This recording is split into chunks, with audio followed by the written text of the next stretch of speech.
Hello everybody and welcome back to Quarantine Kids Storytime. My name's Sascha Cooper and today I'm going to be continuing the story of The Jungle Book by Rudyard Kipling. Now, in previous episodes, we have followed the adventures of Mowgli, Bagheera, Shere Khan and Kaa. However, what some of you may not know is that Rudyard Kipling, when he wrote The Jungle Book, did not just write about these characters, but he wrote a lot of other different stories that highlighted the adventures of many different animals that you might come across in India and any other relevant countries. So without any further ado, I'd like to introduce you to some of these stories by kicking off with The White Seal, and I hope you enjoy this tale. The White Seal. Oh, hush thee, my baby, the night is behind us, and black are the waters that sparkled so green. The moon o'er the combers looks downward to find us at rest in the hollows that rustle between, where billow meets billow, then soft be thy pillow. Ah, weary, wee flipperling, curl at thy ease. The storm shall not wake thee, nor shark overtake thee, asleep in the arms of the slow swinging seas. That was a seal lullaby. All these things happened several years ago at a place called Novostoshna, or Northeast Point, on the island of St. Paul, away and away in the Bering Sea. Limoshin, the winter wren, told me this tale when he was blown onto the rigging of a steamer going to Japan, and I took him down into my cabin and warmed and fed him for a couple of days till he was fit to fly back to St. Paul's again. Limoshin is a very quaint little bird, but he knows how to tell the truth. Nobody comes to Novostoshna except on business, and the only people who have regular business there are the seals. They come in the summer months by hundreds and hundreds of thousands out of the cold grey sea. For Novostoshna Beach has the finest accommodation for seals of any place in all the world. Sea Catch knew that, and every spring would swim from whatever place he happened to be in, and he would swim like a torpedo boat straight for Novostoshna and spend a month fighting with his companions for a good place on the rocks as close to the sea as possible. Sea Catch was 15 years old, a huge grey fur seal with almost a mane on his shoulders and long, wicked dog teeth. When he heaved himself up on his front flippers, he stood more than 4 feet clear of the ground, and his weight, if anybody had been bold enough to weigh him, was nearly 700 pounds. He was scarred all over with the marks of savage fights, but he was always ready for just one fight more. He would put his head on one side, as though he were afraid to look his enemy in the face. Then he would shoot it out like lightning, and when the big teeth were firmly fixed on the other seal's neck, the other seal might get away if he could, but Sea Catch would not help him. Yet Sea Catch never chased a beaten seal, for that was against the rules of the beach. He only wanted room by the sea for his nursery, but as there were 40 or 50,000 other seals hunting for the same thing each spring, the whistling, bellowing, roaring and blowing on that beach was something frightful. From a little hill called Hutchinson's Hill, you could look over 3.5 miles of ground covered with fighting seals, and the surf was dotted all over with the heads of seals hurrying to land and begin their share of the fighting. They fought in the breakers, they fought in the sand, and they fought on the smooth-worn basalt rocks of the nurseries, for they were just as stupid and unaccommodating as men. Their wives never came to the island until late in May or early in June, for they did not care to be torn to pieces, and the young 2, 3, and 4-year-old seals, who had not begun housekeeping, went inland about half a mile through the ranks of the fighters and played about on the sand dunes in droves and legions, and rubbed off every single green thing that grew. They were called the holluschickie, the bachelors, and there were perhaps 200,000 or 300,000 of them at Nova Scotia alone. Sea Catch had just finished his 45th fight one spring when Matka, his soft, sleek, gentle-eyed wife, came up out of the sea, and he caught her by the scruff of the neck and dumped her down on his reservation, saying gruffly, "Late as usual. Where have you been?" It was not the fashion for Sea Catch to eat anything during the 4 months he stayed on the beaches, and so his temper was generally bad. Matka knew better than to answer back. She looked around and cooed, "How thoughtful of you. You've taken the old place again." "I should think I had," said Sea Catch. "Look at me!" He was scratched and bleeding in 20 places. One eye was almost out, and his sides were torn to ribbons. "Oh, you men," Matka said, fanning herself with her hind flipper. "Why can't you be sensible and settle your places quietly? You look as though you had been fighting with the killer whale." "I haven't been doing anything but fight since the middle of May. The beach is disgracefully crowded this season. I've met at least 100 seals from Lukannon Beach house hunting. Why can't people stay where they belong?" "I've often thought we should be much happier if we hauled out at Otter Island instead of this crowded place," said Matka. "Bah! Only the holluschickie go to Otter Island. If we went there, they would say we were afraid. We must preserve appearances, my dear." Sea Catch sunk his head proudly between his fat shoulders and pretended to go to sleep for a few minutes.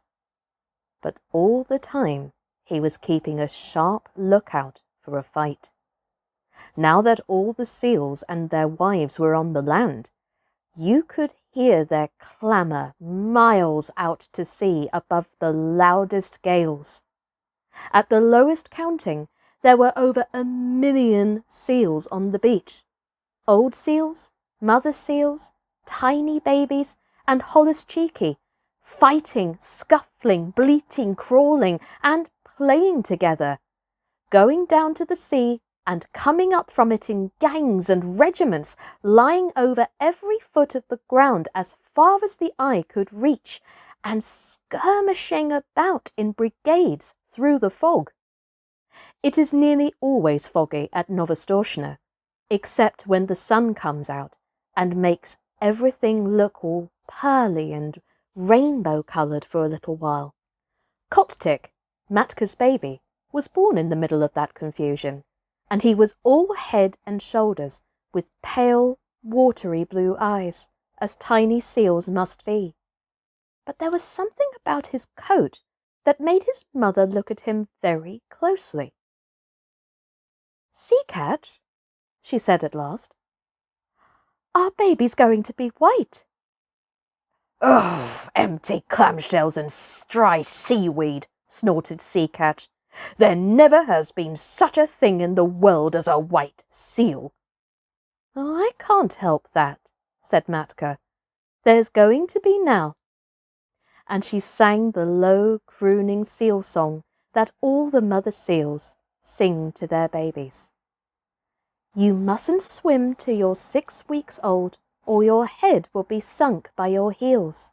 And summer gales and killer whales are bad for baby seals, are bad for baby seals, dear rat, as bad can be. But splash and grow strong, and you can't be wrong, child of the open sea. Of course, the little fellow did not understand the words at first. He paddled and scrambled about by his mother's side, and learned to scuffle out of the way when his father was fighting with another seal, and the two rolled and roared up and down the slippery rocks. Matka used to go to sea to get things to eat, and the baby was only fed once in 2 days. But then he ate all he could and throve upon it. The first thing he did was to crawl inland, and there he met tens of thousands of babies of his own age, and they played together like puppies, went to sleep on the clean sand, and played again. The old people in the nurseries took no notice of them, and the holluschickie kept to their own grounds, and the babies had a beautiful playtime. When Matka came back from her deep-sea fishing, she would go straight to their playground and call as a sheep calls for a lamb, and wait until she heard Cocktick bleat. Then she would take the straightest of straight lines in his direction, striking out with her foreflippers and knocking the youngsters head over heels right and left. There were always a few hundred mothers hunting for their children through the playgrounds, and the babies were kept lively.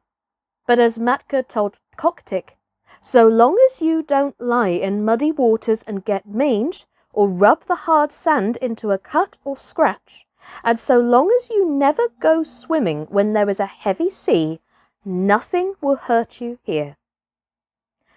Little seals can no more swim than little children, but they are unhappy till they learn. The first time that Cocktick went down to the sea, a wave carried him out beyond his depth, and his big head sank, and his little hind flippers flew up exactly as his mother had told him in the song. And if the next wave had not thrown him back again, he would have drowned. After that, he learned to lie in a beach pool and let the wash of the waves just cover him and lift him up while he paddled. But he always kept his eye open for big waves that might hurt. He was 2 weeks learning to use his flippers, and all that while he floundered in and out of the water, and coughed and grunted and crawled up the beach and took catnaps on the sand, and went back again, until at last he found that he truly belonged to the water.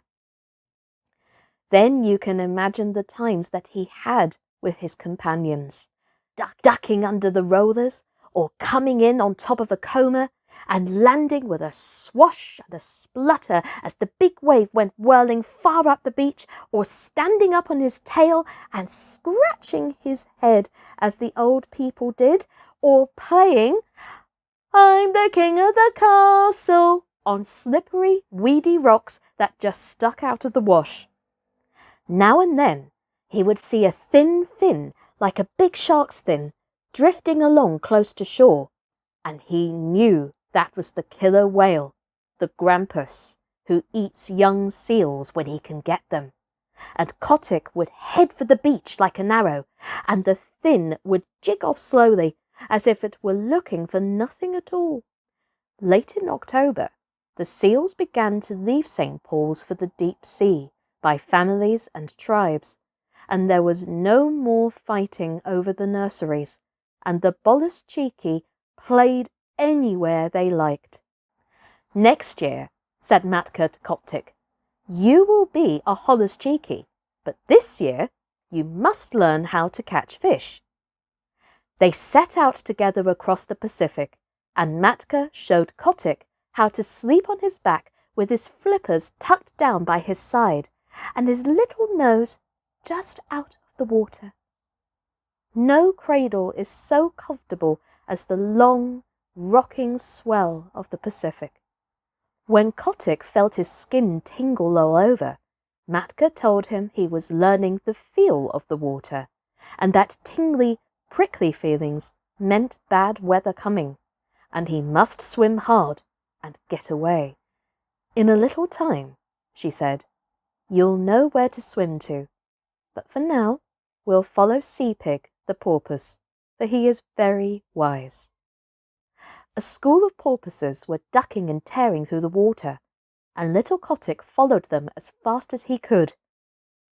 How do you know where to go to? He panted. The leader of the school rolled his white eye and ducked under. My tail tingles, youngster, he said. That means there is a gale behind me. Come along. When you're south of the sticky water, he meant the equator, and your tail tingles, that means there is a gale in front of you, and you must head north. Come along. The water feels bad here. This was one of the very many things that Kotick learned, and he was always learning. Matka taught him to follow the cod and the halibut along the undersea banks and wrench the rockling out of his hole among the weeds, how to skirt the wrecks lying 100 fathoms below water and dart like a rifle bullet at one porthole and out at another as the fishes ran, how to dance on the top of the waves when the lightning was racing all over the sky, and wave his flipper politely to the stumpy-tailed albatross and the man-of-war hawk as they went down the wind. How to jump 3 or 4 feet clear of the water like a dolphin, flippers close to the side and tail curved to leave the flying fish alone, because they are all bony. To take the shoulder piece out of a cod at full speed 10 fathoms deep, and never to stop and look at a boat or a ship, but particularly a rowboat. At the end of 6 months, what Kotick did not know about deep-sea fishing was not worth the knowing. And all that time, he never set Flipper on dry ground. And we are going to leave it there. Thank you so much for watching and listening as always. Tomorrow we will continue the tale of the White Seal. My name's been Sascha Cooper, and this has been The Jungle Book by Rudyard Kipling. Take care everybody and stay safe. Bye bye.